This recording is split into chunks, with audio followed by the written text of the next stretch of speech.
10 ledakan ekonomi with Renal Kasali, Guru Besar Ekonomi dan Bisnis Universitas Indonesia dan founder Rumah Perubahan. Saya akan membahas lebih dahulu ledakan yang pertama, yaitu ledakan kreativitas. Ini penting diketahui dan dipahami karena pada hari-hari ini kita sama-sama menghadapi masa-masa yang sangat sulit dalam mengatasi pandemi. Namun pada kenyataannya, justru pada saat menghadapi tekanan seperti ini, biasanya manusia selalu berikhtiar dan mampu melahirkan karya-karya yang sangat kreatif seperti yang akan saya tunjukkan kemudian kepada Anda. Dalam psikologi biasanya dikenal dengan konsep post-traumatic growth, yang artinya semacam dampak positif yang dialami oleh seseorang setelah mengalami sebuah peristiwa traumatik. Dalam sejarah kita pernah menyaksikan ada pelukis yang sangat terkenal, sebut saja Van Gogh. Dia melahirkan sebuah lukisan yang sangat terkenal yang bernama Starry Night. Karya Van Gogh yang sangat terkenal itu ternyata dihasilkan pada saat ia menderita tekanan psikologis dan dirawat di sebuah rumah sakit di dekat Saint Mary. Demikian juga dengan sebuah karya musik yang sangat populer dan dikenang sepanjang sejarah yang berjudul Strawberry Fields Forever. Lagu itu juga ditulis pada saat mendiang John Lennon tengah menderita tekanan psikologis yang sangat besar. Dan kita juga mencatat ternyata ada juga banyak karya-karya inovatif yang dihasilkan oleh para ilmuwan. Sebut saja selama Perang Dunia I dan II. Yang paling menonjol selama Perang Dunia itu adalah bom atom dan kemudian bisa berkembang menjadi tenaga nuklir. Bom atom ini adalah sebuah temuan para ilmuwan yang menulis surat kepada Presiden Roosevelt dan kemudian Roosevelt membangun Office of Scientific Research and Development. Dari kantor itulah kemudian lahir karya-karya spektakuler seperti misalnya radar, obat antibiotik yaitu penicillin, obat-obatan untuk mengatasi malaria, vaksin flu, dan lain sebagainya. Termasuk juga dikenal pada waktu itu menghasilkan bedah plastik dan bedah kulit. Semua itu dihasilkan selama Perang Dunia Kedua yang kemudian ternyata bisa dipakai dalam kehidupan selanjutnya. Selain itu juga dikenal beberapa teknologi seperti alat pendeteksi cuaca, microwave, dan tentu saja cikal bakal komputer yang dulu dikenal dengan istilah Electronic Numerical Integrator and Computer. Pada masa pandemi hari ini, saya mencatat ledakan kreativitas menghasilkan banyak inovasi yang tiba-tiba secara diam-diam telah menciptakan pasar baru. Bahkan regulator dalam bidang apapun itu perlahan-lahan mulai menciptakan kesempatan-kesempatan yang lebih terbuka. Sebut saja misalnya di bidang kedokteran. Kita ketahui misalnya para dokter dan para ahli farmasi terikat dengan aturan yang berlaku bahwa mengobati pasien dan mengeluarkan resep tidak bisa melalui jarak jauh. Resep hanya bisa dikeluarkan kalau pasien datang secara tatap muka, secara fisik, dan kemudian dokter memeriksa dengan menggunakan alat, menyentuh pasien, kemudian mewawancarai, mengajak diskusi, sehingga kemudian bisa dipelajari apa penyebabnya. Begitulah diagnosa dilakukan dan kemudian obat dapat dikeluarkan. Namun perkembangannya ternyata menjadi sangat berbeda. Ketika terjadi pandemi, para dokter dan ahli farmasi kelihatannya lebih mudah bisa menerima telemedicine. Ledakan kreativitas lain juga tampak dalam teknologi untuk konsumen. Seperti misalnya saja drone, yang selama ini kita ketahui lebih banyak kita gunakan untuk mengambil foto atau gambar. Sekarang drone sudah mulai diizinkan di sejumlah negara untuk digunakan sebagai alat transportasi dan logistik. Bahkan diizinkan untuk dipakai untuk pengiriman barang dan manusia pada jarak jauh. Demikian pula sekarang sudah ada taksi drone yang mulai diizinkan di Indonesia. Selain itu juga ada alat pembuka pintu otomatis yang sekarang mulai digunakan dan bisa dibuka pintunya dengan menggunakan gestur atau face recognition. Ini kita saksikan cukup banyak di berbagai perumahan. Bahkan kemudian juga ada self-watering plant pot. Ini adalah pot yang bisa mengisi air sendiri dan kemudian tidak perlu ditaruh di bawah sinar terik matahari, tetapi bisa ditaruh di dalam rumah karena sudah ada pencahayaan yang bisa diatur. Yang menarik juga selama masa pandemi muncul hal-hal baru termasuk aplikasi-aplikasi yang barangkali tidak pernah kita bayangkan itu akan terjadi di sebuah negara yang sangat individualistik. Sebut saja misalnya di Jerman. yang sekarang justru di masa pandemi muncul aplikasi saling bantu. Jadi kalau seseorang memiliki satu kebutuhan dan dia tidak bisa melakukannya, dia bisa melakukan dengan minta bantuan pada komunitas melalui aplikasi. Kemudian kesulitan yang dialami oleh para musisi. Kita ketahui di awal-awal pandemi, para musisi cukup banyak menyuarakan kesulitan mereka, tetapi mereka butuh agar karya-karya mereka dapat ditampilkan kepada para penonton, kepada audiens mereka. Awalnya sulit, tetapi sekarang mereka telah memiliki alat baru yang disebut Collaborative Music Apps. Dan ternyata penggemarnya cukup banyak. Ini adalah apps untuk membuat musik bersama, termasuk untuk melakukan live konser.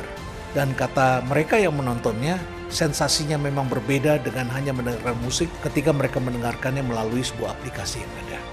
Saya bisa berikan contoh lainnya adalah dalam dunia kebugaran. Sekarang muncul Interactive Workout Mirror. Ini adalah gym yang dilengkapi dengan kaca interaktif di depannya yang dikeluarkan oleh sebuah lembaga yang bernama The Mirror. Lalu si pengguna bisa langsung melihat gerakan-gerakan yang bisa diikuti. Kemudian juga ada treadmill portable sehingga bisa dibawa kemana-mana. Ini tidak lain adalah karena sekarang banyak orang yang takut pergi ke gym yang tentu di sana bisa bertemu dengan banyak orang. Lalu kreativitas juga tampak dalam produksi yang sangat kasat mata kita lihat, yaitu produksi masker.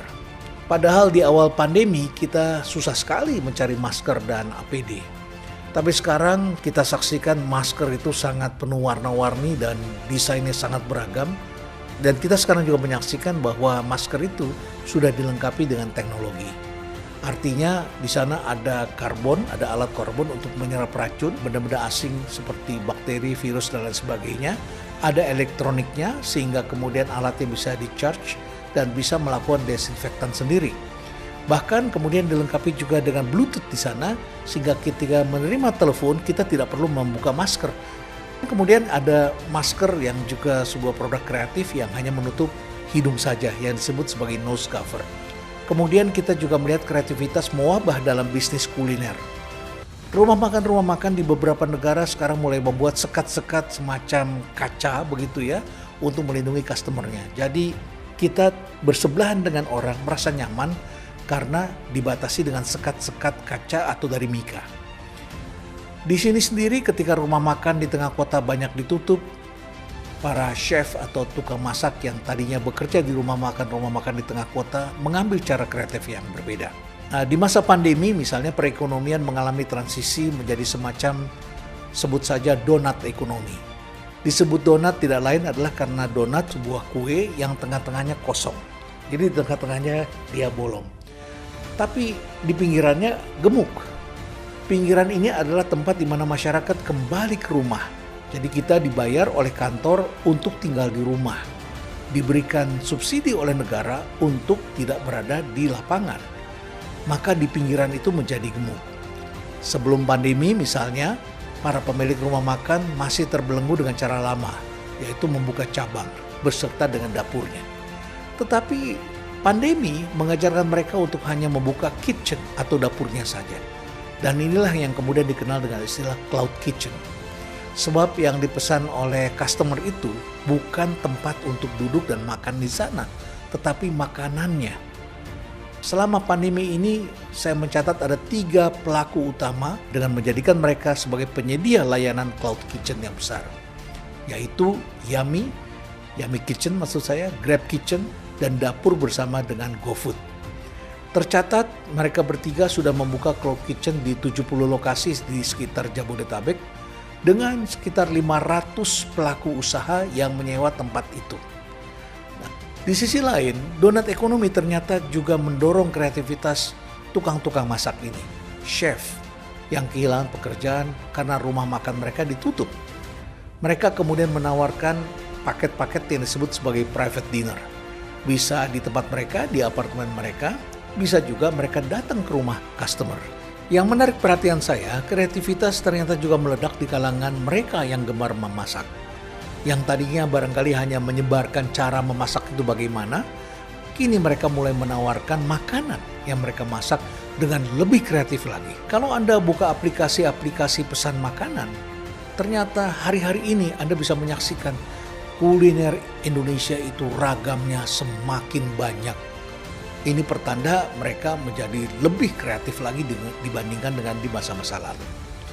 Termasuk sekarang ini Anda bisa menikmati paket untuk masak syabu-syabu atau melakukan barbecue di rumah tanpa harus memiliki sendiri alatnya.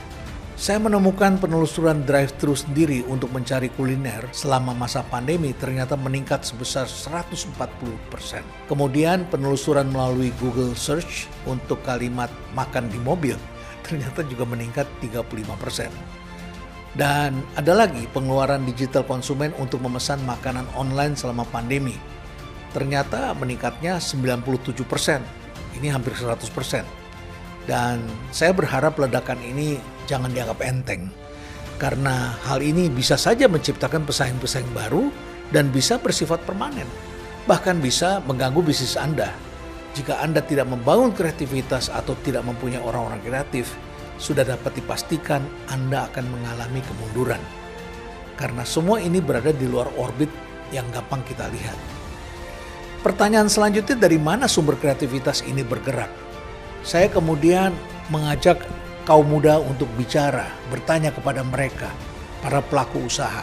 Saya juga bertanya kepada anak-anak saya sendiri, yang semula membuat barang-barang interior dari kayu yang sangat artistik. Pandemi ternyata juga telah membuat mereka menjadi lebih kreatif dengan membuat produk-produk kreatif untuk rumahan ketika produk untuk perkantoran mengalami kemunduran. Produk kreatif mereka belakangan juga saya lihat sangat diminati di beberapa marketplace. Bentuknya sangat beragam, misal saja untuk meletakkan ponsel ini. Kelihatannya sederhana, tapi mereka senang dengan pernak-pernik yang bentuknya kreatif, warnanya mereka gemari, dan mereka bisa menunjukkan kepada temannya untuk dipamerkan dalam Instagram mereka. Dan ternyata produk ini sangat luas, termasuk juga hand sanitizer. Selama ini hand sanitizer adalah bersifat fungsional, yang penting bisa mencuci tangan. Tapi mereka mengembangkan dengan aroma-aroma tertentu dengan kemasan yang lebih menarik dan rasanya juga cukup kreatif. Dan setelah saya tanya dari mana mereka mendapatkan idenya, ternyata mereka ramai-ramai membentuk komunitas. Mereka sajikan boardnya di dalam komunitas online. Kemudian kawan-kawan pembuat ide lainnya juga menaruh di sana. Saya tanya sama mereka, kenapa kalian lakukan ini? Mereka mengatakan, kita perlu berbagi gagasan. Kemudian dari situ kita bisa mendapatkan gagasan orang lain. Untuk mendorong orang lain terbuka, maka kita juga harus terbuka. Dan yang lebih menarik lagi adalah kalau cara-cara terbuka ini bisa dilakukan, maka ini akan sangat mempengaruhi cara berpikir orang lain yang kemudian mereka juga ingin terlibat dan menjadi lebih terbuka. Dan akhirnya gagasan itu meledak. Misalnya saja pada aplikasi Pinterest, Anda bisa mencari gagasan-gagasan kreatif di sana. Perlu diketahui bahwa pencarian selama pandemi di Pinterest untuk gagasan-gagasan atau ide-ide kreatif itu meningkat lebih dari 60%. Kemudian pembuatan board yang juga diserahkan kepada Pinterest itu ternyata meningkat sekitar 43%. Dan kemudian terjadi peningkatan jumlah klik pin sekitar 30%. Sumber-sumber gagasan mereka ini tidak terbatas hanya pada Pinterest saja, tetapi juga pada beragam aplikasi lainnya, termasuk TikTok, Behance, Dribbble, dan yang lokal itu adalah Kreavi. Yang lebih menarik lagi adalah ada sebuah survei yang dilakukan oleh WeTransfer. WeTransfer ini melakukan survei pada 35.000 responden kreatif di seluruh dunia. Mereka menemukan selama pandemi ini ternyata ada 45% responden yang merasa lebih kreatif di masa pandemi. Dan yang menarik adalah hambatan terbesarnya bergeser. Sekarang hambatannya justru adalah karena berada di rumah. 49% dari responden ini mengaku mendapat inspirasi dari keluarga, teman, dan dari aplikasi. Jadi inilah ledakan kreativitas yang tidak kita sadari kadang-kadang. Karena sebagian besar pusat perdagangan kita sudah berpindah ke dunia online. Ledakan kreativitas ini adalah ciri bagaimana alam selalu memberikan jawaban. Sebab manusia pada dasarnya adalah makhluk yang berbeda dengan makhluk-makhluk lainnya. Manusia adalah makhluk yang berpikir, manusia adalah makhluk yang bekerja selalu menggunakan alat, mencari solusi, berkolaborasi, dan selalu ingin keluar dari persoalan-persoalan yang dihadapinya. Dan dengan kerjasama, manusia bisa memecahkan banyak hal dan menjadi lebih kreatif. Walaupun selalu dikatakan kehidupan makin berat, tetapi dari tekanan itulah manusia selalu menciptakan cara-cara baru, menjadi lebih kreatif, dan akhirnya akan muncul produk-produk baru yang bisa menghancurkan produk-produk sebelumnya. Tapi ada di antara perubahan yang baru itu yang akan menjadi permanen dan akan merubah cara berbisnis, cara kita berjualan, dan tahu-tahu kita sebagai perusahaan lama tiba-tiba menjadi tidak relevan. So, stay relevant.